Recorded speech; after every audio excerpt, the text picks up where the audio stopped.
castelo forte é o nosso Deus. Ótimo. Então, meus irmãos, nós vamos retomar, nosso estudo a partir da confissão de fé que nós temos trabalhado aqui a respeito das Sagradas Escrituras. Então, Deus nos tem dado o privilégio, de podermos aprender um pouco mais, meus irmãos, a partir dos nossos símbolos de fé. Não custa lembrar aos irmãos um ponto importante, que nós já temos falado, que é o seguinte: nós cremos e afirmamos que as Escrituras Sagradas são a palavra de Deus, a nossa única regra de fé e de prática, Então, toda a nossa doutrina nós extraímos das Escrituras Sagradas. Os nossos símbolos de fé são instrumentos didáticos, ou seja, são documentos históricos produzidos pelos nossos irmãos em tempos da história para, de maneira mais facilitada, nos ajudar a entender a doutrina da palavra do Senhor. Então, eu insisto nisso para que nós não tenhamos aquela impressão de que, ao estudarmos as nossas confissões e os nossos credos, nós estejamos, de alguma maneira, dando a eles um status igual ou superior às Escrituras. Não é isso que nós fazemos. Muito pelo contrário, nós submetemos os nossos símbolos de fé, os nossos credos, confissões, à palavra de Deus. Se em algum momento houver alguma declaração de algum símbolo de fé, de algum credo, que não possa ser provado, sustentado pelas Escrituras, nós rejeitaremos este credo e esta confissão, ok? Por que a Igreja Presbiteriana do Brasil adota os símbolos de Westminster como sendo símbolos fiéis às Escrituras? Exatamente pelo fato de que eles foram criados, foram produzidos a partir dessa necessidade de nossos irmãos ingleses de afirmarem a sua fé em comparação em oposição, podemos até dizer, ao grupo majoritário da época, que era o anglicanismo. O anglicanismo inglês ele era bastante influenciado por outras teologias, e então os nossos irmãos daquela época, os irmãos chamados puritanos, eles forçaram o parlamento inglês para que pudesse convocar uma assembleia, de maneira que, nessa assembleia, eles pudessem declarar a verdadeira fé conforme as Escrituras. E eles fizeram isto nos anos de 1643 até 47, em que estes documentos foram produzidos. E de lá para cá, as igrejas reformadas do Ocidente, especialmente Estados Unidos, e, por consequência, nós aqui da América do Sul, as igrejas reformadas passaram a adotar os símbolos de Westminster como sendo o padrão didático de exposição das Escrituras. Os nossos irmãos reformados do lado oriental, que pega, então, Holanda, Alemanha e aqueles países da Europa do lado de lá, eles adotam um outro sistema também reformado, que foram utilizados até mesmo anteriormente aos símbolos de Westminster, que são as chamadas formas de unidade. Então, neles estão, por exemplo, o Catecismo de Heidelberg, a Confissão Belga, que também são documentos reformados, que nós, inclusive, também utilizamos como ferramenta de acréscimo, ou talvez de esclarecimento a algum ponto da nossa doutrina. Mas a Igreja Presbiteriana do Brasil, oficialmente, ela adota os símbolos de fé de Westminster, ou seja, o Breve Catecismo, o Catecismo Maior, a Confissão de Fé e o Diretório de Culto, que são esses quatro. Tem um outro documento, mas esses quatro são os documentos que nós reconhecemos como sendo aqueles que fundamentam a teologia da Igreja Presbiteriana do Brasil. Então, em qualquer igreja presbiteriana do Brasil, da IPB, da nossa denominação, deve-se adotar como símbolo e padrão de fé, de culto, esses símbolos aqui.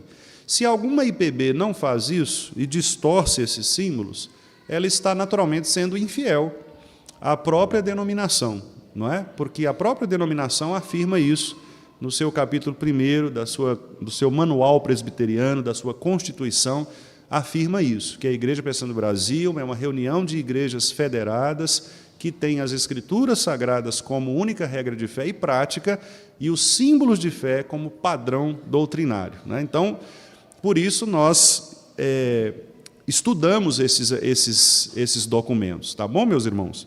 E eu faço questão de, vez ou outra, mencionar isto, né? Para que os irmãos não pensem que nós estamos aqui fazendo algum tipo de comparação entre os símbolos de fé e as Escrituras. Não é isso que nós estamos fazendo. Nós apenas usamos os símbolos de fé, repito, como uma forma didática, né, mais sistematizada, mais didática, mais clara, de nós compreendermos as doutrinas das Escrituras e, assim, também aprendermos de maneira sequenciada, né, aquilo que a palavra de Deus apresenta de maneira mais dispersa ao longo da revelação. Bom, dito isto, então, nós vamos retomar então o estudo que nós estamos fazendo. Na escola dominical, nós estamos trabalhando a confissão de fé, e no culto, no estudo bíblico de quinta-feira, nós estamos trabalhando o catecismo maior. Às vezes, esses assuntos eles se combinam, porque às vezes eles coincidem, né? Então, por exemplo, nós falamos das Escrituras Sagradas na quinta-feira e estamos retomando aqui na escola dominical.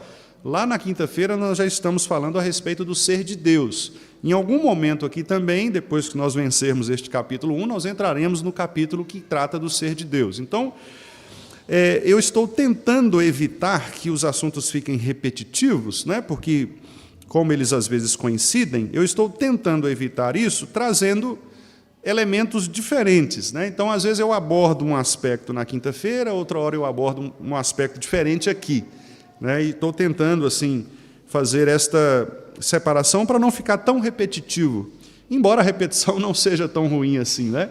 Nós aprendemos que o aprendizado ele vem também pela repetição, né? Quanto mais nós repetimos, nós fixamos também na nossa mente. Então, a repetição não é por si só ruim, mas para não ficar cansativo, maçante, então eu tenho tentado fazer de maneira a abordar aspectos diferentes nesses 2 dias aí da semana, tá bom, meus irmãos? Bom, nós então já tratamos aqui dos aspectos relacionados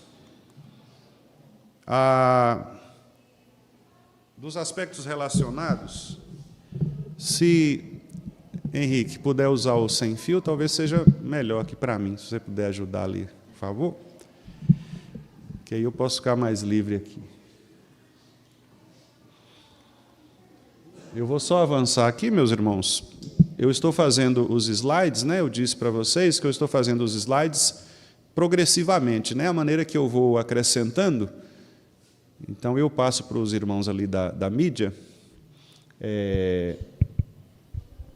Obrigado. Eu passo para os irmãos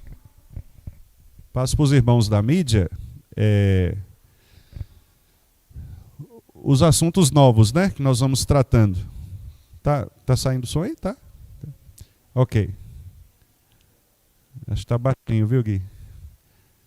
Ok, isso, obrigado. Então, só para lembrar os irmãos, eu não vou fixar muito aqui, mas só para lembrar o que nós já vimos, né? Especialmente quem está nos visitando, para que possa ter uma noção do assunto, né? Então, nós começamos falando exatamente acerca da revelação. Esse é o primeiro parágrafo da confissão de fé. E nesse primeiro parágrafo, todo esse texto aí ele é resumido da seguinte maneira. Existem 2 revelações, 2 formas de Deus se revelar ao homem. A forma natural e a forma especial.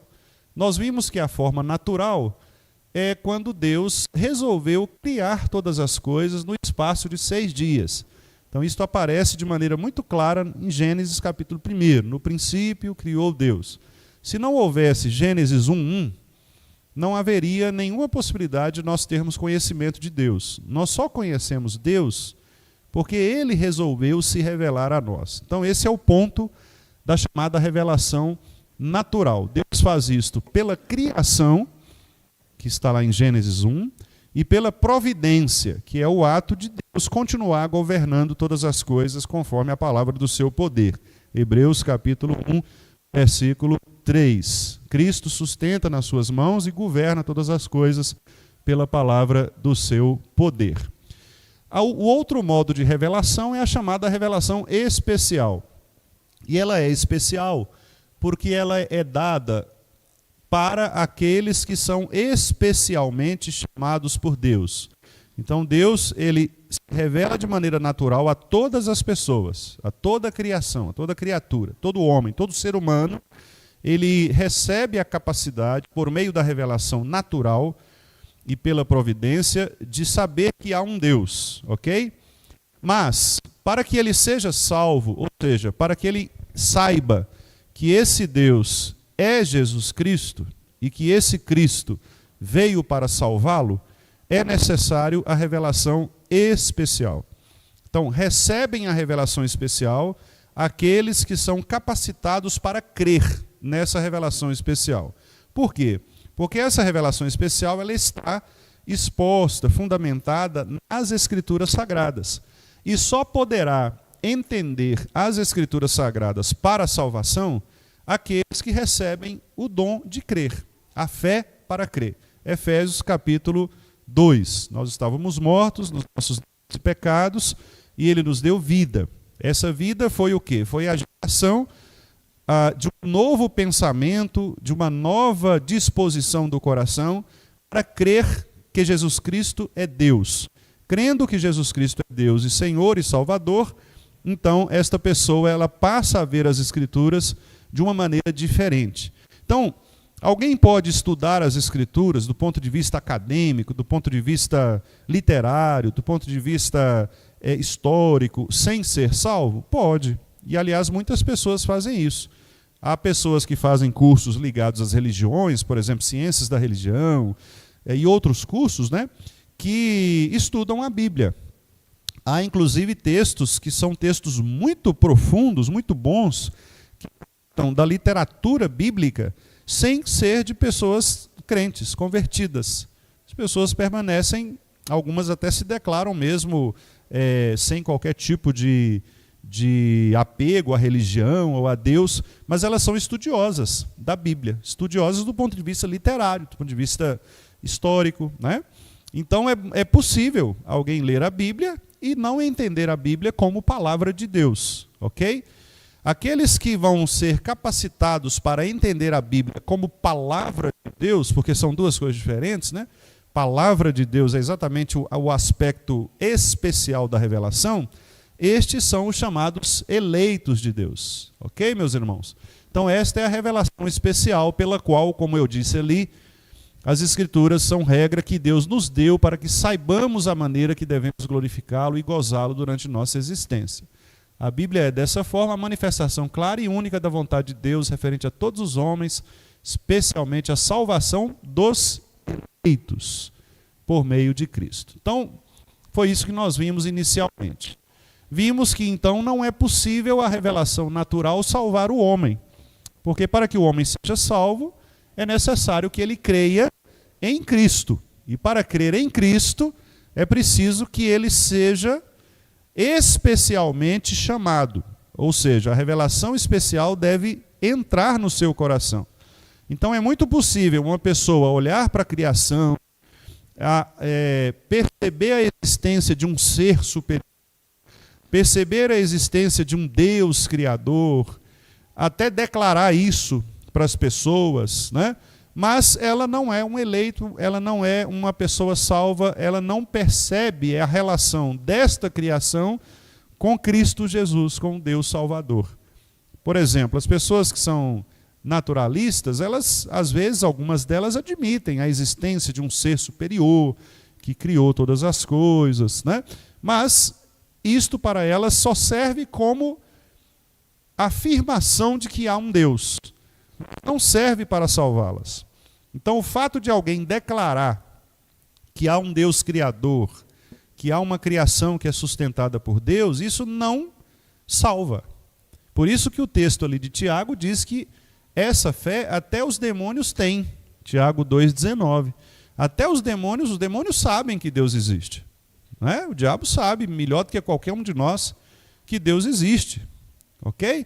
Mas a fé que esse diabo, que os demônios têm, não é uma fé suficiente, obviamente, para salvá-los, porque é uma fé apenas de percepção, uma fé apenas de conhecimento, de cognição, mas não é uma fé subjetiva no coração, implantada pela graça de Deus, pela transformação espiritual.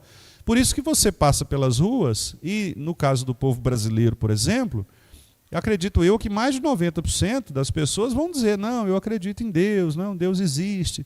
Né? Poucas vão negar dizendo, eu não acredito em Deus. Mas a grande maioria vai dizer que acredita em Deus. Mas esta fé não é suficiente para salvar. Né? Esta é a fé natural, é esta fé que não salva. As pessoas são religiosas, mas elas não são cristãs. Então, a religiosidade é um aspecto universal. Qualquer cultura que você for, existirá religiosidade, que é essa tentativa de o homem se conectar a Deus. Né? Mas isso não é suficiente para salvar. Então, ontem mesmo, eu estava ouvindo pela rádio, né, na Rádio Itatiaia, falando do evento que teve de oração, lá no Mineirão, né, foi um evento coletivo, tinham vários cantores do mundo gospel, né, e aí perguntaram para o Fernandinho, a repórter perguntou para o Fernandinho assim, esse evento de oração, qual a importância desse evento de oração? Porque a gente sabe que a oração ela é universal, mesmo que as pessoas professem uma fé diferente, a oração ela tem um poder. Então, assim, aí você via a pergunta, aquela ideia, né, de que a oração é uma conexão com qualquer coisa, com qualquer força superior, com qualquer transcendência, né, com qualquer tipo de meditação. E não é isso que nós cremos na oração. Né?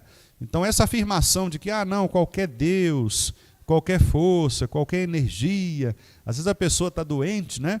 Eu já vi isso acontecer, inclusive entre crentes, a pessoa adoece e aí chega lá alguém que ora eu estou orando por você, e essa pessoa, por exemplo, é espírita, né?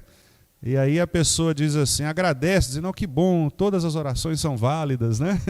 Eu já vi alguém dizer isso. Então, quer dizer, é um entendimento equivocado, né? Porque a única oração que é válida é aquela que é feita em nome de Jesus, porque não há outro mediador entre Deus e os homens que não seja Cristo. Então não é uma energia, uma força, um desejo do coração, é o vínculo certo entre o mediador único que é Jesus. Né? Então isso é muito importante nós reafirmarmos. Isso é um aspecto da exclusividade da nossa fé que faz toda a diferença. Né? Nós somos cristãos, nós não somos religiosos no sentido universal do termo. Nós somos cristãos. Né? Então essa é a afirmação que nós devemos fazer, uma afirmação categórica de uma exclusividade na pessoa de Cristo. Cristo é o caminho, é só Ele. Não há essa ideia de que, não, o que importa é ter fé, pastor. Eu creio muito, eu tenho muita fé. Né? Estas expressões, geralmente, elas apontam para um aspecto universal, que não é o aspecto que salva, que resolve. Né? O que resolve é Cristo. Então, tomemos cuidado, né, com estas ideias de que o que importa é ter uma religião, né? O que importa é conectar-se com o universo, conectar-se com o transcendente. Não, o nosso Deus ele é objetivamente revelado em Cristo. Não há outro acesso a esta divindade fora de Cristo. Então a pessoa pode ser muito religiosa, mas se a sua religião não estiver objetivamente fixada em Cristo, ela está jogando o seu tempo fora, né? Desperdiçando. Ela pode até ter alguma sensação, porque a gente sabe, inclusive do ponto de vista clínico, do ponto de vista médico, neurológico, né? Psiquiátrico, psicológico, eu acho também, que há sensações, por exemplo, religiosas que as pessoas têm. A consciência religiosa, ela pode ser observada por cientistas dessas áreas que eu mencionei aqui. Né? Se você pegar, por exemplo, já fizeram pesquisas relacionadas a isso. Você põe uma pessoa numa ressonância magnética, por exemplo, e as pessoas que são religiosas, elas colorem de maneira específica uma parte do cérebro, porque são pessoas mais sensíveis a esses aspectos da da religião, da estética, etc. Mas isso não quer dizer nada em relação ao aspecto salvífico. A pessoa pode ter uma predisposição de ser uma pessoa mais religiosa, mais inclinada, né, ao religioso, mas não é isso que salva. Repito, né?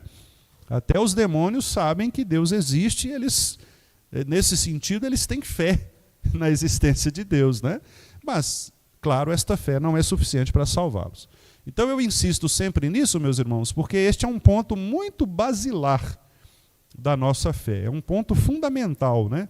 Por isso, volta e meia, eu estou insistindo nisso aqui. Vimos também, então, por consequência, né, que eu acabei de afirmar, que só a revelação especial é suficiente para salvar a pessoa, porque ela é em Cristo, e só Cristo é quem morreu para salvar o seu povo dos pecados deles. Mateus 1, 21. Só Ele é o caminho, né? Depois disso, nós vimos aí, na sequência do parágrafo 1º, que a confissão ela mostra esses 5 aspectos, ou 5 objetivos, pelos quais Deus inspirou as Escrituras. Revelar-se ao homem, mostrar ao homem a sua vontade, o que ele requer de nós, propagar e preservar a verdade, então espalhar a verdade ao mundo, por meio da palavra escrita, né? Preservar essa verdade contra os ataques das falsas doutrinas, dos falsos mestres, estabelecer de maneira segura e também confortável a igreja do Senhor, a igreja que é dele. Ele ensina como a igreja deve ser e de que modo ela deve se estabelecer no mundo, né? Bem como também confortar-se diante das perseguições, dos ataques, etc. E, por último, proteger a igreja contra os 3 inimigos, que são inimigos declarados das Escrituras, né? E da nossa comunhão com Deus, que é a nossa própria carne, o pecado remanescente que há nos crentes, né? A inclinação natural que nós temos de pecar contra o Senhor, transgredir sua lei, contra Satanás, que é o nosso acusador, é o que sugestiona a nossa desobediência, que nos tenta a desobedecer a Deus, e o mundo, que é o mundo que jaz no maligno, não o mundo criado por Deus, não o mundo cultural necessariamente, mas aquele mundo que é influenciado pelo pecado, né? Porque a Bíblia utiliza várias palavras, pelo menos 3 ou 4 palavras diferentes para definir mundo. Existe um mundo que é o mundo criado, a criação, que é chamado de mundo. Esse mundo é a criação do Senhor, então não é desse mundo que está falando.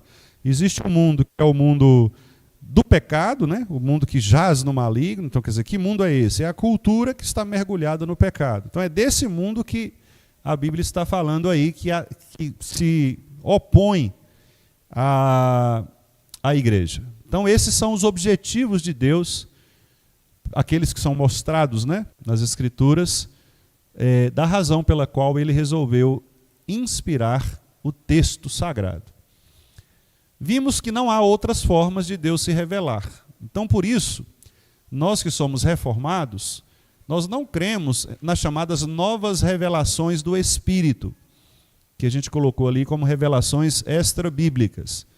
Por quê? Porque nós entendemos que tudo o que o homem precisa saber a respeito de Deus e de si mesmo, as Escrituras já revelam a ele. Então não há necessidade de alguém se levantar e dizer, assim diz o Senhor. Não, tudo aquilo que Deus quis dizer já está na Bíblia. Por isso nós reformados não entendemos como palavra de Deus um oráculo especial dito por alguém, ou por um anjo, ou por qualquer outra criatura, né? Paulo, lá em Gálatas, ele repreende os cristãos da Galácia, porque os cristãos da Galácia estavam se dirigindo para uma outra doutrina que não era a doutrina apostólica. E Paulo disse, olha, ainda que um anjo desça do céu, e pregue outro evangelho, seja considerado maldito por vocês, né? Então Paulo mostra ali o seguinte, que o cânon das Escrituras se fechou. Então, tudo o que nós precisamos saber, toda a regulação da igreja e da vida pessoal, já está dito nas Escrituras. Não precisa nós ouvirmos alguém dizer, eu tenho uma palavra, assim diz o Senhor, e aí declarar algo que está fora, né, das Escrituras Sagradas. Se alguém levantar e disser, assim diz o Senhor, ele deve expor as Escrituras. Eu posso dizer, meus irmãos, assim diz o Senhor é o meu pastor e nada me faltará. Aí sim, eu estou citando a palavra que é de Deus. Mas se eu disser, irmãos, assim diz o Senhor, tem entre nós aqui uma pessoa que está sofrendo, que passou por isso, que está com o sapato furado, que tal, aí eu já tenho que ficar meio desconfiado, porque aí já é uma coisa que não está nas Escrituras. É uma declaração que não é autorizada por Deus, né? Então devemos fugir deste cenário de revelações extra-bíblicas. Por uma simples razão, porque nós cremos que tudo o que nós precisamos saber sobre Deus e sobre nós já está dito nas Escrituras. Não há nada que nós devamos acrescentar. Tem um livrinho, meus irmãos, muito bom, um livretinho assim de bolso, fininho, do reverendo Josafá Vasconcelos, cujo título é Nada se Acrescentará. E ele faz uma exposição exatamente nesse ponto, né? É um livretinho de bolso mesmo, assim, bem fininho, da editora PES, Publicações Evangélicas Selecionadas. Nada se acrescentará. Reverendo Josafá Vasconcelos. Eu vou ver se eu trago ele aqui. Reverendo Josafá é um grande amigo que eu tenho. Me influenciou muito na minha adolescência, juventude. Um momento que eu passei por uma crise assim. Eu vi a minha igreja, uma igreja muito tradicional, e via ao redor acontecer estes movimentos, né, de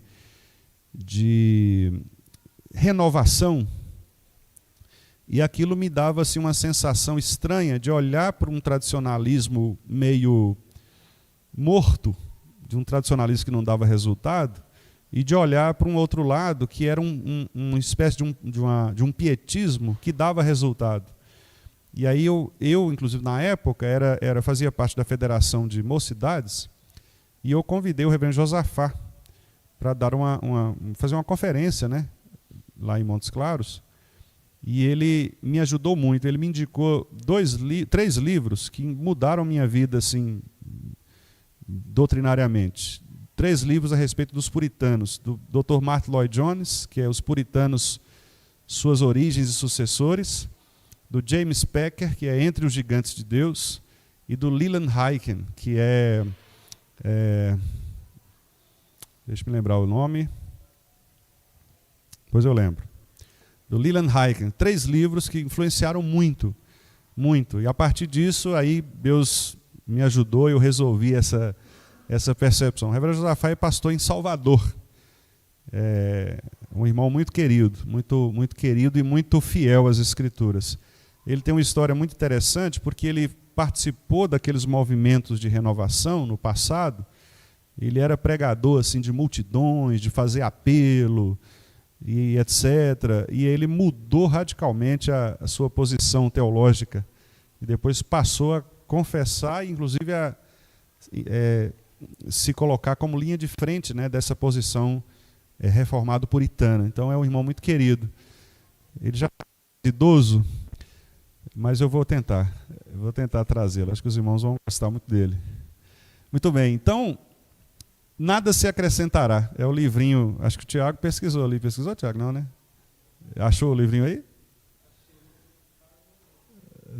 Porque ele já é bem antigo. Tem que ver se a gente encontra. Nada se acrescentará. É um fininho. Eu vou ver se eu encontro e mostro aos irmãos. Muito bem. Então, depois nós vimos como foram escritas as Escrituras. Aqui, meus irmãos, então o que eu vou fazer no dia de hoje? Eu vou fazer um rápido panorama. Nós até avançamos um pouco mais aqui, falando da inspiração. Mas eu quero voltar um pouquinho aqui nesse aspecto da formação do cânon, porque alguns irmãos chegaram a me perguntar, em algum momento, a respeito disso. Então eu queria só dar algumas informações aqui, porque, de fato, há uma dúvida, né, em relação a isso, em relação a, por exemplo, por que nós consideramos a Bíblia como sendo o cânon fechado das Escrituras, né? Nós temos, por exemplo, algumas dúvidas assim que são dúvidas muito, muito sinceras. Vou citar só duas delas, 3. Por exemplo, lá em Judas, na carta de Judas, Judas diz o seguinte, que há uma... Vamos abrir lá, porque eu acho que os irmãos ficam mais... É mais fácil os irmãos perceberem aqui o que eu quero dizer. No bilhete que Judas escreveu, né, que ele ia escrever uma carta, mas a situação estava tão ruim, em termos de falsa doutrina, que ele resolveu escrever um bilhetinho rápido, mas bastante significativo.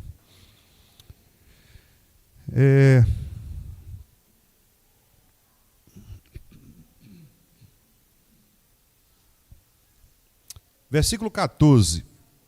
Olha o que diz aí. Quanto a estes, aqui ele está falando dos falsos mestres, né?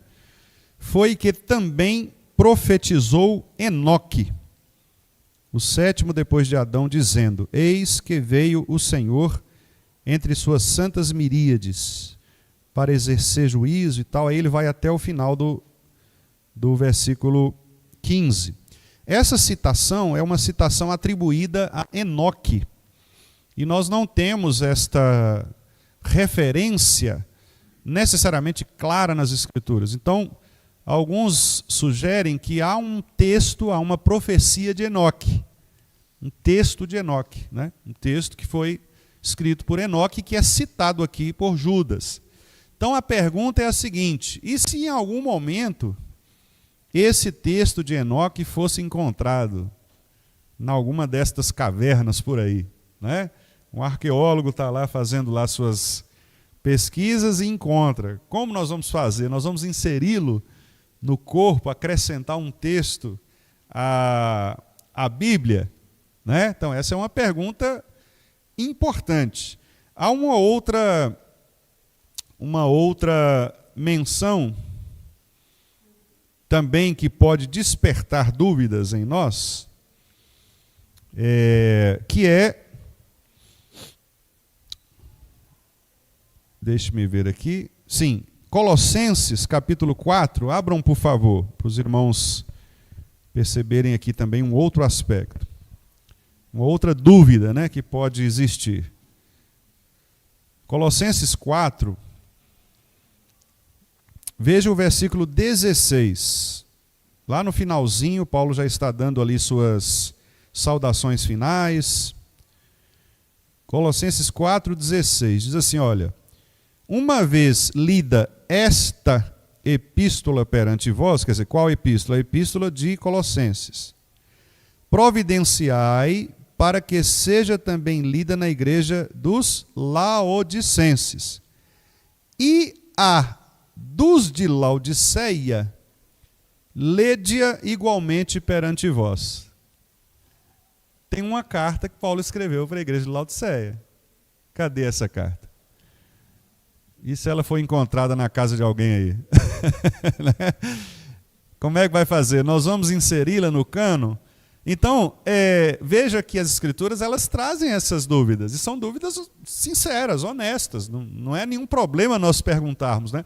O pastor Gustavo falou algo muito interessante aqui semana passada. Ele falou assim, olha, eu gosto de conversar com a Bíblia, né? Perguntar por quê, né? E é assim mesmo, a gente aprende questionando, com respeito, obviamente, com submissão ao Espírito Santo, com humildade, mas a gente tem que questionar, né? Mas como assim, pastor? E se essa carta aparecer, como é que nós vamos fazer? Nós vamos considerá-la? Então é uma dúvida que muitos irmãos têm, né? Então por isso que o parágrafo ali, os dois parágrafos, parágrafo 2 e 3, lá da Confissão de Fé, dizem o seguinte: sob o nome de Escritura Sagrada ou Palavra de Deus escrita, incluem-se agora, né? Por que agora? Porque antes não era. Antes do Novo Testamento, só havia o Antigo Testamento. E o Antigo Testamento, ele era dividido, né? Nós tínhamos ali partes do Antigo Testamento, a partir de inclusive algumas divisões que eram divisões diferentes.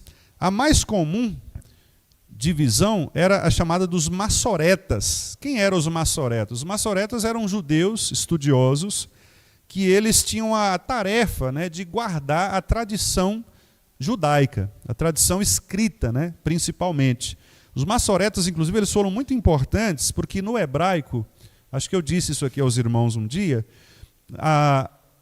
o hebraico ele não tem vogal. O hebraico é uma língua consonantal, só tem consoantes.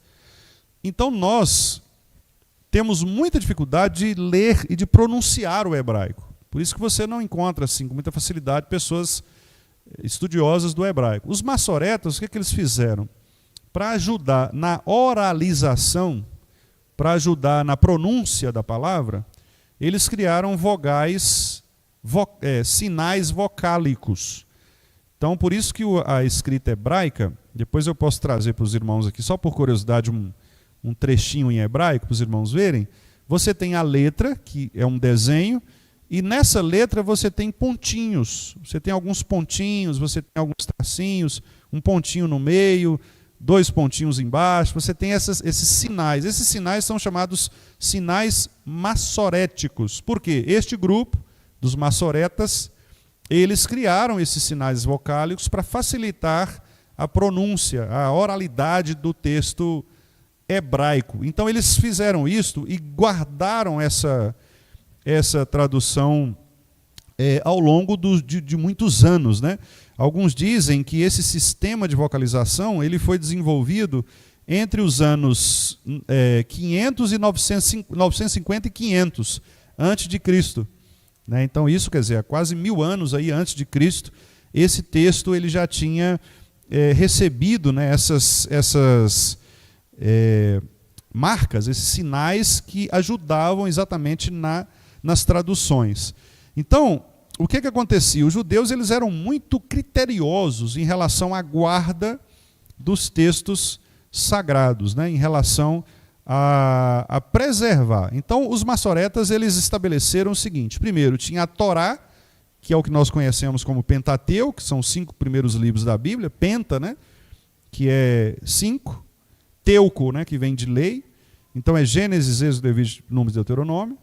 Depois nós temos os profetas, que eles chamavam de Nefiim, que são os profetas anteriores, e aí eles incluíam como profetas anteriores Josué, Juízes, 1º e 2º Samuel, 1º e 2º Reis, eram incluídos entre os profetas anteriores. Depois os profetas posteriores, aí tem Isaías, Jeremias, Ezequiel e os profetas menores, né, como nós conhecemos, Obadias, Abacuque, etc. E terceiro lugar, então tinha o Pentateuco, profetas e os chamados escritos. Os escritos, que eram Ketuvim em hebraico, incluem a poesia e a sabedoria hebraicas, então entram Salmos, Provérbios e Jó, e entram os chamados Midilot, ou rolos, que são aqueles que eram lidos em anos litúrgicos, na Páscoa. Então, por exemplo, entra Cantares, que era lido na Páscoa, Ruth, que era geralmente lido na festa de Pentecostes, Lamentações, que era lido no 4º mês, no 5º mês, Eclesiastes, que era lido na festa dos tabernáculos, e Esté, que era lido na festa do Purim. Então, são os escritos do Midilot. E, finalmente, os escritos históricos, Daniel, Esdras, Neemias, 1º e 2º Crônicas, né? Então, é o Antigo Testamento que os hebreus, então, os massoretas, eles classificavam em três áreas, né? 3 classificações. Então, Pentateuco, profetas e escritos. Por isso que lá em Lucas, né, quando Jesus fala a respeito do que dele era dito, então ele menciona exatamente isso. Ele fala assim, nos profetas e nos salmos, ou nos escritos e nos profetas. Então ele sempre menciona as escrituras hebraicas, né?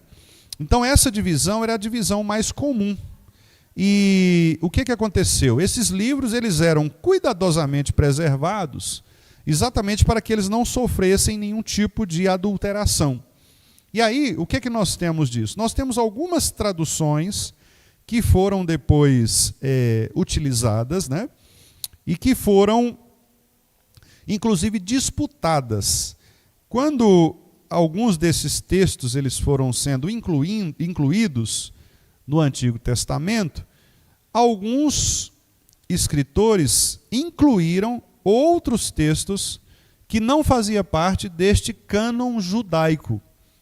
Então, por exemplo, o cânon católico, ele acrescenta adições a Daniel e a Esté, e acrescenta os livros de Baruque, Carta de Jeremias, 1º e 2º Macabeus, Judite, Tobias, Eclesiástico e Sabedoria.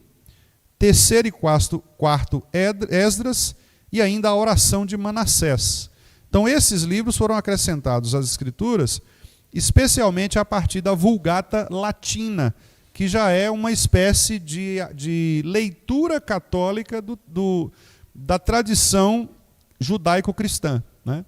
E aí, por que nós não adotamos, então, estes livros que são acrescentados? Porque estes livros, principalmente, eles não fazem parte do cânon primário dos judeus.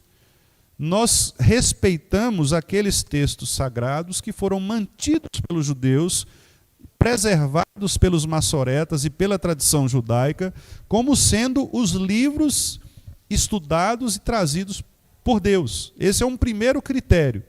O segundo critério que nós adotamos é o critério histórico, porque ao ler estes livros do cânon católico, da Vulgata Latina, nós percebemos que alguns desses textos, eles contradizem aspectos históricos, que são aspectos históricos do próprio cânon judaico. Então, as questões relacionadas a datas, a menção a nomes e etc., né?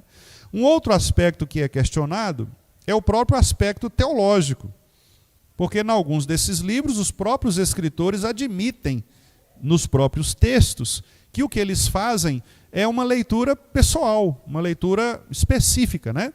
Então, lá em Macabeus, por exemplo, depois se os irmãos tiverem curiosidade e quiserem ler o prefácio, a introdução do texto de Macabeus, o próprio escritor diz isso. Ele fala, olha, eu fiz uma pesquisa e tal sobre a história dos Macabeus, e eu espero que essa pesquisa seja produtiva. Se tiver algum erro, vocês me perdoem, porque minha intenção foi acertar, etc. Então, assim, claramente o texto é um texto humano, é um texto histórico, que pode ser lido, pode ser estudado.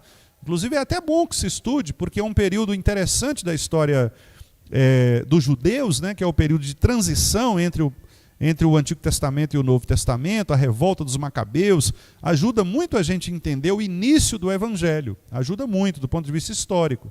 Mas, claramente, ele não é um livro inspirado pelo Espírito Santo, porque é um livro que ele próprio admite conter erros. É um livro histórico, como qualquer outro livro, né? Como um historiador que diz, olha, eu fiz uma pesquisa aqui, mas essa pesquisa ela pode conter alguns erros mesmo, porque é normal, né? Nós estamos aqui fazendo apenas uma abordagem. Então é comum nos livros acrescentados na Vulgata esse tipo de percepção de uma falha humana, o que a gente não vê nos textos canônicos. Então você não vê em nenhuma das cartas de Paulo, você não vê em nenhum dos evangelhos. Alguns dos escritores dizem assim, olha, isso aqui eu acho que confere depois, porque eu não sei se está certo, né?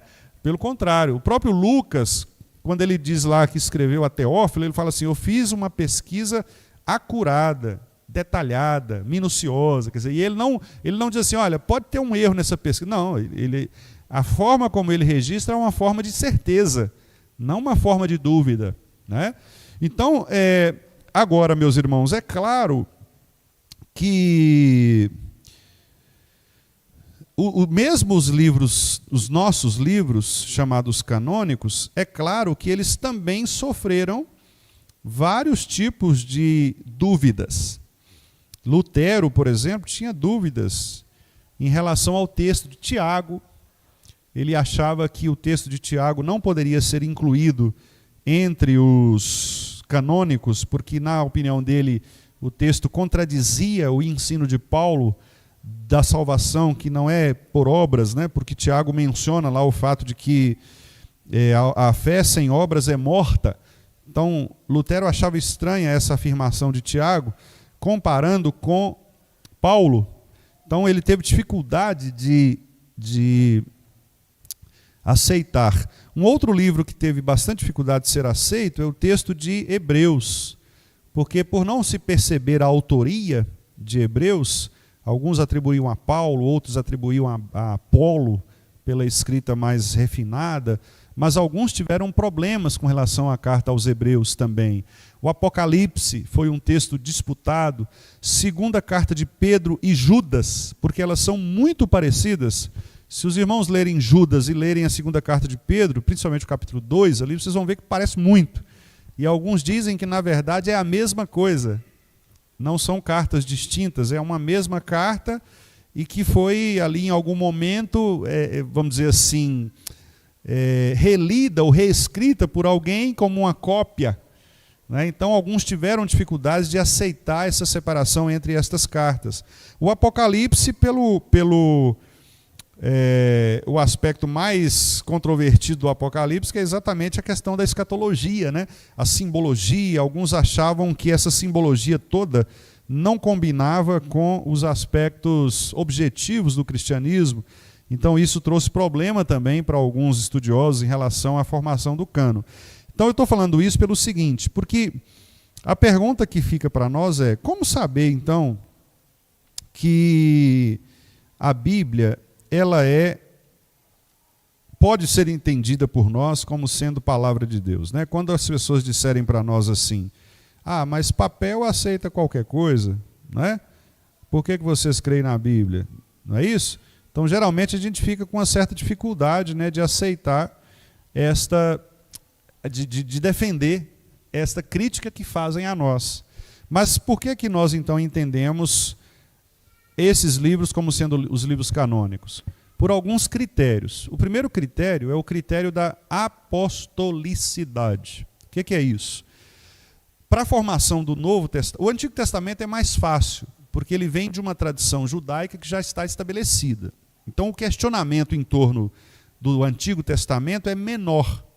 Tem algumas questões que ainda são levantadas. Por exemplo, os teólogos liberais, eles dizem que o texto de Isaías, por exemplo, foi escrito, na verdade, por 3 pessoas. Essa teoria é chamada de Trito-Isaías, né?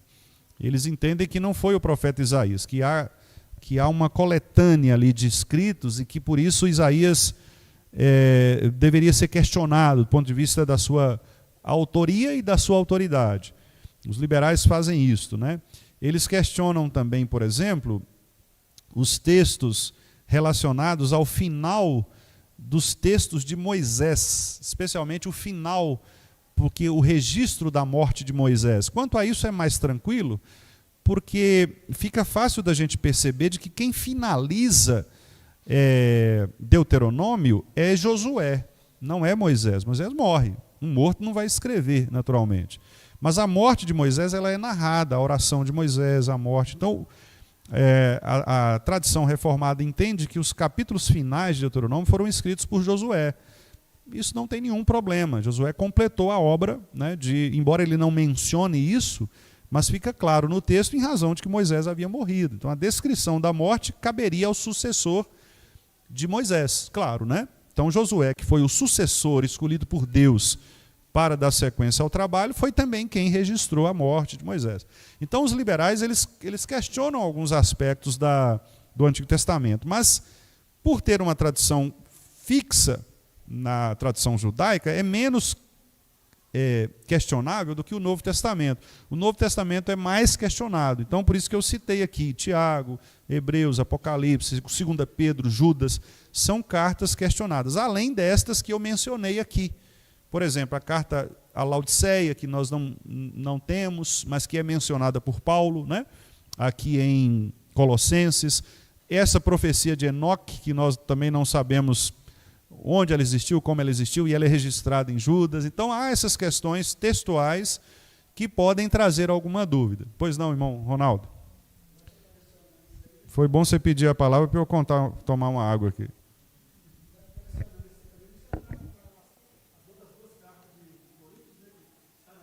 Isso, exatamente.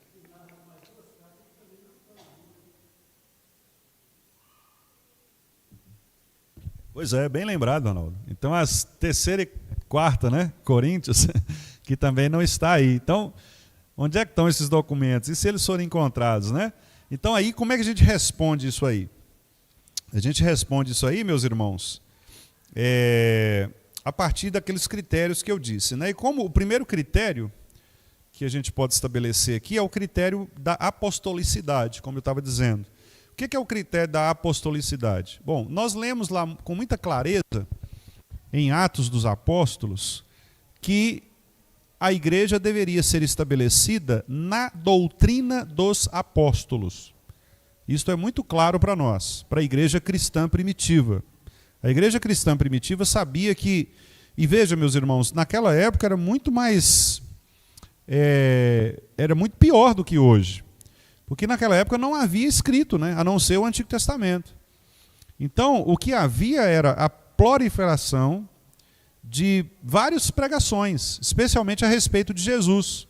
Por isso que o tema teológico mais debatido no início do século, no início depois de Cristo, né, da chamada era cristã, pelos modernos, é a ideia, é a cristologia. É a respeito de quem é Cristo, o que Cristo fez. Então você pega ali primeiro, segundo, terceiro séculos, você tem uma discussão tremenda a respeito de Cristo.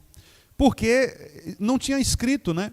Assim, as cartas, a velocidade com que as cartas eram transmitidas nem se compara ao que nós temos hoje, né? Hoje a tecnologia, Paulo mandava para a gente um zap, né? Seria fácil demais, né? Ô Paulo, nós estamos com um problema na igreja aqui do Vale, como é que a gente faz? Ah, não, faz assim, manda o áudio, né? Põe até o... Irmãos, vamos ouvir Paulo aqui, né? Então... Sim, irmão Josué.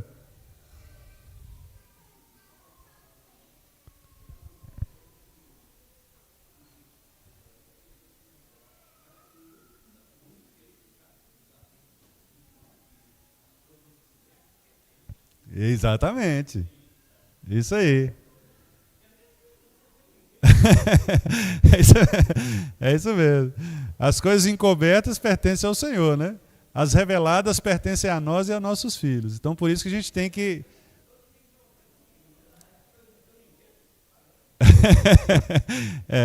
Mas isso é porque o Senhor tem a fé genuína no coração, né? Então, Deus, quando dá a fé genuína, Ele cala todo tipo de dúvida, né, que nós possamos ter. Agora, as pessoas que não têm essa fé genuína, ou em algum momento elas querem saber a respeito de coisas que são mais profundas, elas vão pesquisando, né? Então, esse é importante exatamente para que a gente saiba como responder a essas pessoas, né? Esse treinamento de como responder às pessoas. Então é isso, meus irmãos, a apostolicidade. Os apóstolos disseram, olha, sigam o caminho dos apóstolos. Então qual era o critério para escolher a carta, o texto? Era o critério apostólico. Foi um apóstolo que escreveu? Foi. Então, está ótimo. É um apóstolo reconhecido, nomeado por Jesus Cristo. Tranquilo. Foi alguém instruído por um apóstolo? Ou seja, alguém da escola apostólica? Foi. Por exemplo, Hebreus. Hebreus nós não temos certeza de quem escreveu, por isso que houve dúvidas. Alguns questionavam a autoria e a canonicidade de Hebreus. Mas, ao perceber, aí vem o segundo critério, o conteúdo da unidade, a unidade bíblica. O que é a unidade bíblica? Os textos bíblicos eles não se contradizem. Existe uma unidade de propósito, de pensamento. Por isso que a gente consegue fazer, meus irmãos, uma coisa muito bonita, que eu particularmente gosto muito, que é o que os intérpretes das Escrituras chamam de analogia das Escrituras, que é uma das formas de nós interpretarmos corretamente os textos bíblicos. O que é isso? Quando você tem um texto difícil, e há textos difíceis na Bíblia, quando você tem um texto difícil, você compara esse texto difícil com outros textos da Bíblia, que são mais fáceis, que estão em contextos mais fáceis, que estão mais claramente mostrados. Aí você fala, então é isso, deve ser isso. Deve ser isso que o texto está falando. Hebreus tem alguns trechos bastante difíceis, porque Hebreus, além de uma escrita bastante formal, o grego de Hebreus é um grego diferente do outro grego, por isso alguns, embora digam que Paulo tenha sido o autor de Hebreus, mas eles dizem que a escrita, o estilo do grego de Hebreus é diferente do estilo das cartas de Paulo. Então, alguns dizem que provavelmente tenha sido Apolo, porque Apolo era mais formal na sua maneira de escrever. Essa diferença de escrita, né, ela também se revela na diferença de temas, porque Hebreus, claramente Hebreus são duas colunas, são dois lados. Um lado em que ele mostra o Antigo Testamento e outro lado em que ele mostra o Novo Testamento, a Antiga Aliança e a Nova Aliança. Aí ele compara a Antiga Aliança com a Nova Aliança e a conclusão é de que a Nova Aliança é superior à Antiga. Então, Hebreus se resume a isto. Então ele fala lá, antigamente o sacerdote, ele oferecia o sacrifício tantas vezes no ano. Na Nova Aliança, esse sacrifício foi oferecido uma vez só. Antigamente, o sacerdote oferecia o sacrifício pelo povo e por ele. Na Nova Aliança, o sacerdote só oferece pelo povo. Não precisa oferecer por ele, porque ele não tem pecado. Na Antiga Aliança, o sacerdote entrava num santuário construído por mãos de homens. Na Nova Aliança, o sacerdote entrou num santuário construído pelo próprio Deus. Então ele vai mostrando as diferenças para dizer que o santuário, que o sacerdócio de Jesus Cristo é superior ao sacerdócio do Antigo Testamento. Então alguns questionavam dizendo, mas será que é isso mesmo? E aí a resposta a isto foi buscada como? A partir da unidade. Então textos de Hebreus foram comparados com outros textos dos apóstolos, de Paulo, dos evangelhos e atestado como texto com uma harmonia escriturística. Então, os textos bíblicos eles não se contradizem. Quando a gente afirma isso, se os irmãos forem fazer uma pesquisa no Google, coloca lá assim, contradições da Bíblia. Aí esse pessoal que fica sem o que fazer, fica tentando achar, tipo assim, Mateus fala que Jesus curou um cego, Marcos fala que foram 2, aí a Bíblia está errada, né? Quer dizer, eles ficam pegando essas coisinhas para mostrar que isso seria uma contradição, mas isso não é contradição. Isso aí é apenas, no caso dos evangelhos, o que o pastor Gustavo falou semana passada aqui? Evangelhos sinóticos. O que são sinóticos? Uma mesma ótica, né? Si é de estar junto, de ser igual, ótica, uma mesma ótica. Só que, se nós pegarmos 3 pessoas aqui, né? Mateus, Marcos e Lucas, e a gente colocar Lucas lá no final, lá onde o irmão Gessi está, colocar Mateus aqui onde eu estou, e colocar Marcos ali onde o irmão Tiago está, a perspectiva de nós 3 vai ser diferente. Nós vamos falar do mesmo fato, mas a maneira de olhar vai ser diferente. O irmão Gessi vai ver o irmão Zé Sabino, a irmã Elisete, o irmão Tião, a irmã Arminda ali, e vai ver de costas. Então ele vai descrever ali, né, os aspectos que ele está vendo. O irmão Tiago vai ver de lado, eu vou ver de frente. Somando as 3 perspectivas, nós vamos ter a perspectiva correta. Por isso que a melhor maneira de nós lermos os evangelhos é comparando os evangelhos, porque eles são sinóticos. Então, se eu prego num texto em Marcos, eu vou perguntar assim, o que Mateus e Lucas falaram sobre isso? Porque aí eu vou ter o conjunto da obra. Eu vou dizer assim, olha, aqui Marcos está falando isso, mas Lucas acrescentou de tal forma, Mateus disse isso, né? Alguns dizem que o texto de Mateus, por exemplo, é provindo de Marcos. Marcos teria sido o primeiro evangelista.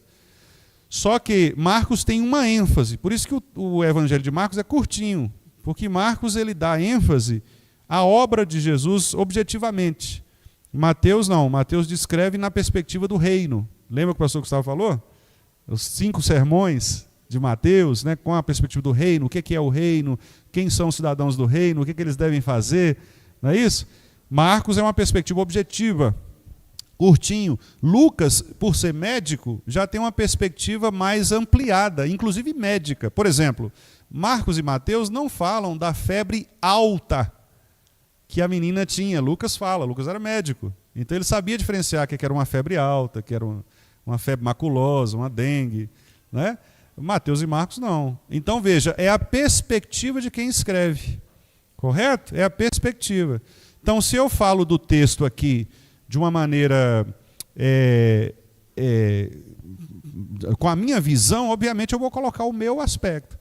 Por exemplo, se eu for pregar sobre os soldados lá Paulo fala, né, que a nossa vida cristã é como a vida de soldados, né, que devem combater. Se o irmão Tiago for pregar nesse texto, provavelmente ele vai dar exemplos que eu não tenho. Porque ele sabe o que é uma vida militar, ele sabe mais do que eu. Eu posso estudar, claro, né, pesquisar, mas ele vai falar com uma propriedade de vivência, certo? Então é diferente, porque são perspectivas. Nós vamos falar a mesma coisa, a mesma verdade, mas sob perspectivas diferentes. Então, a apostolicidade, os apóstolos atestavam o cânon, unidade, a Bíblia precisa ter uma unidade de propósito, ela não se contradiz. E um terceiro aspecto, irmãos, muito importante, é o reconhecimento da comunidade cristã. Este é um aspecto social, vamos dizer assim, que é muito importante. Por quê? No Antigo Testamento, os judeus eram responsáveis por guardar as Escrituras, como nós vimos aqui, os maçoretas. No Novo Testamento, quem era responsável por guardar o ensino apostólico? A igreja. Quando Paulo indicou Timóteo e Tito para eleger os presbíteros, o que Paulo falava lá? Vocês são responsáveis por guardar o povo das falsas doutrinas. Se tiver entrando falsa doutrina aí, vocês têm que repelir. Então, a igreja era responsável por guardar fielmente a palavra de Deus.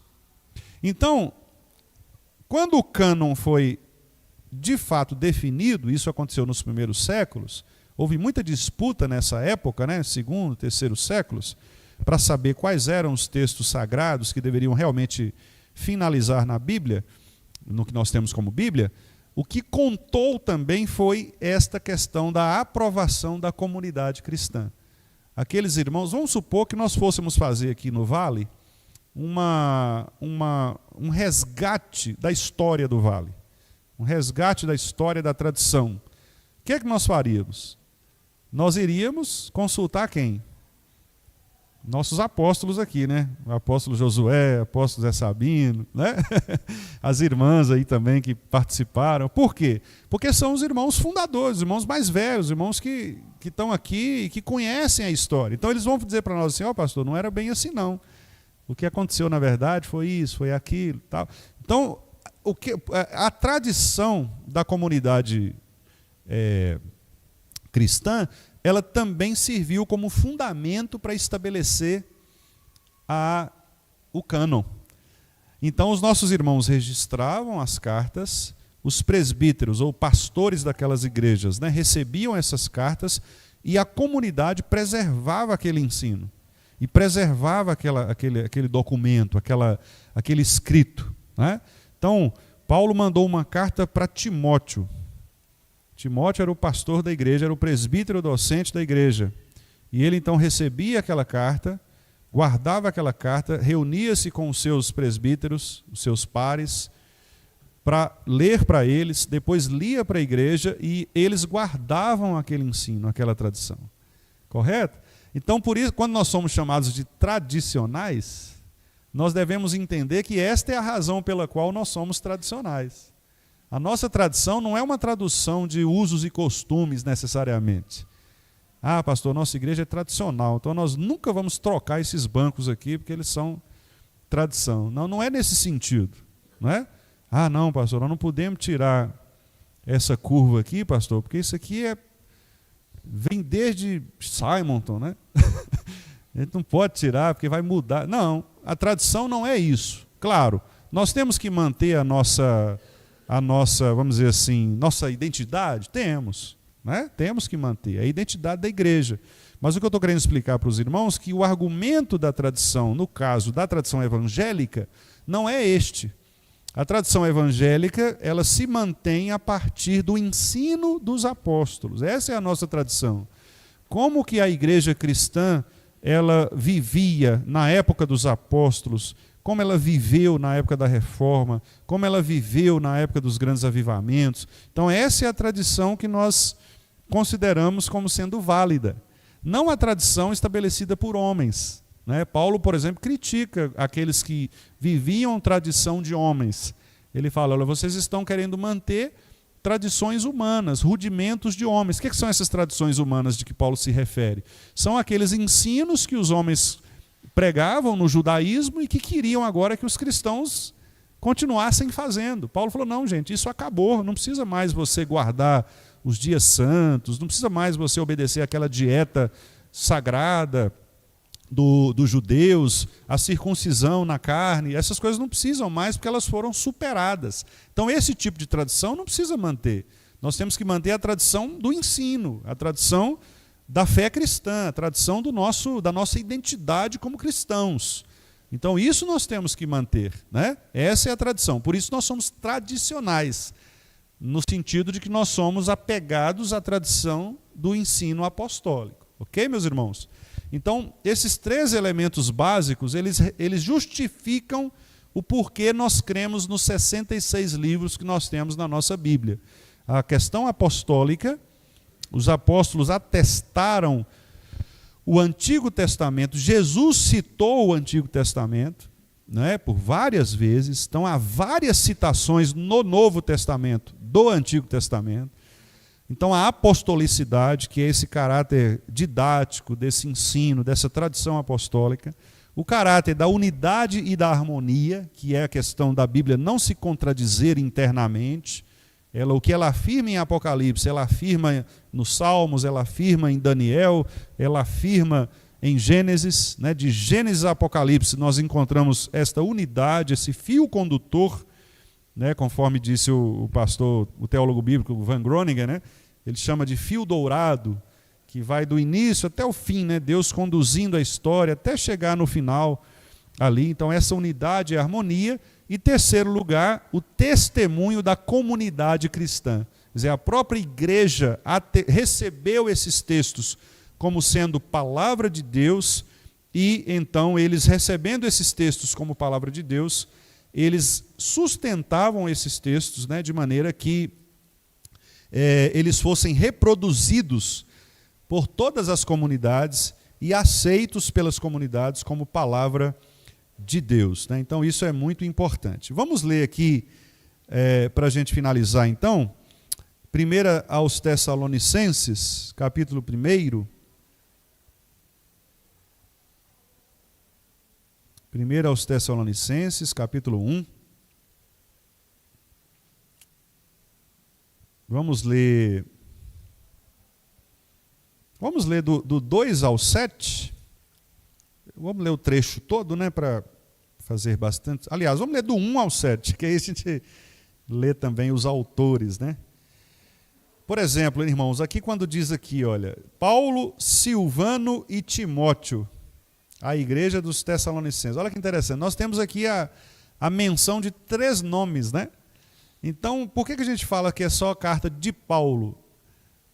Eu podia chegar no culto e falar assim, irmãos, vamos ler a carta de Silvano aos Tessalonicenses. Né? Por que a gente lê Paulo? Porque Paulo é o principal. Silvano e Timóteo foram auxiliares. Provavelmente um deles escreveu, um deles participou com ele em oração. Quer dizer, então, esses detalhes, né, da Bíblia são muito importantes para a gente perceber. Paulo menciona que ele tinha um problema de visão, né? Lá na carta aos Gálatas, ele não diz assim, eu estou com problema de visão, mas ele diz assim, vede com que grandes letras vos escrevo. Então, provavelmente, os intérpretes entendem ali que Paulo estava com problema de visão. Alguns até dizem que era o tal espinho na carne, né? Que ele estava com algum tipo de catarata, glaucoma, alguma coisa assim, que impedia dele enxergar de maneira, né, mais clara. Talvez ele estivesse quase ficando cego. E aí em Gálatas ele fala assim, vede com que grandes letras vos escrevo, né? Porque lá ele escreveu sozinho. Aqui nessas outras, ele possivelmente foi amparado pelos seus irmãos, que ele ditava e os irmãos escreviam para ele. Então, possivelmente, Silvano e Timóteo revezaram nesse secretariado aí, né? Como fazendo o papel de escriba aí de Paulo. Mas vamos ler aí do 1 ao 7 para a gente finalizar então? Vamos ler juntos?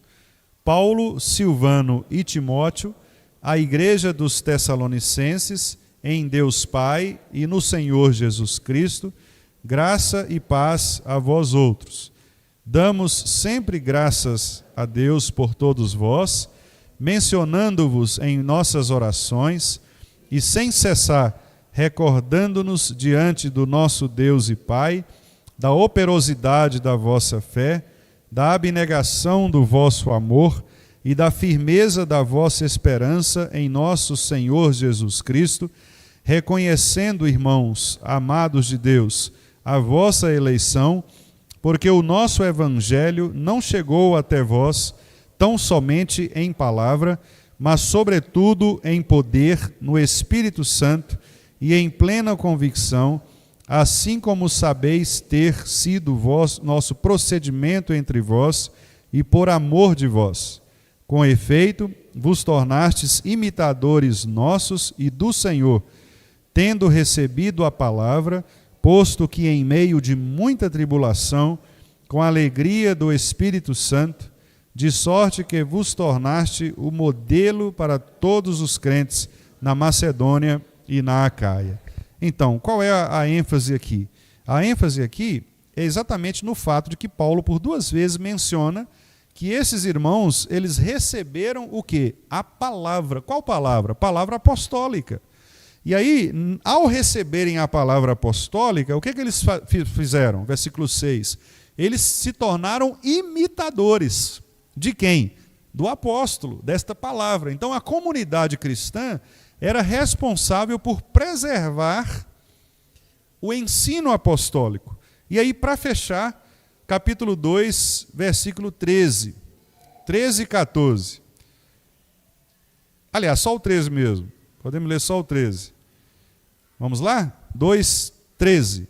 Outra razão ainda temos nós para incessantemente dar graças a Deus, é que, tendo vós recebido a palavra que de nós ouvistes, que é de Deus, acolhestes não como palavra de homens, e sim como, em verdade é, a palavra de Deus, a qual, com efeito, está operando eficazmente em vós, os que credes. Ficou claro, irmãos? Então, a comunidade cristã, ela autenticava a palavra do apóstolo. E Paulo elogia os crentes de Tessalônica, dizendo, olha, vocês foram capazes de receber a minha palavra, não como palavra de homem, mas palavra de Deus, que de fato é, e além disso, vocês repercutiram essa palavra na Macedônia e na Acaia. Então veja, o cânon das Escrituras, ele pode ser por nós hoje reconhecido como palavra de Deus, repito, por esses 3 aspectos. A apostolicidade, os apóstolos que construíram o fundamento do Novo Testamento e citaram o Antigo Testamento como base. Segundo, a unidade e a harmonia das Escrituras, elas não se contradizem. E terceiro, pelo testemunho da própria igreja, a comunidade da fé, que atestou, autenticou, testemunhou na sua própria vida eclesiástica o fundamento basilar da palavra de Deus, que é a Sagrada Escritura. Por isso é que nós, então, afirmamos que estes são os livros chamados canônicos. E a confissão ela é bastante equilibrada ao dizer no parágrafo 3º que os livros geralmente chamados apócrifos, não sendo de inspiração divina, não fazem parte do cânon da Escritura. Não são, portanto, de autoridade na igreja de Deus, nem de modo algum podem ser aprovados ou empregados, senão como escritos humanos. Então veja que a confissão ela não joga fora os livros apócrifos. Ela só diz que são escritos humanos. Então você pode ler Macabeus como você lê um livro de história mundial, né? Como você lê um livro qualquer, né? de uma pesquisa histórica. Você pode ler Tobias para entender a história? Pode ler, mas ali não é palavra de Deus, não tem autoridade de doutrina. Eu não posso chegar aqui e dizer, irmão, segundo o livro de sabedoria, segundo o livro de Siraque, segundo o livro de Macabeus, isso e tal, Deus disse isso, né? Eu posso mencioná-los como livros históricos, mas não como autoridade para a igreja.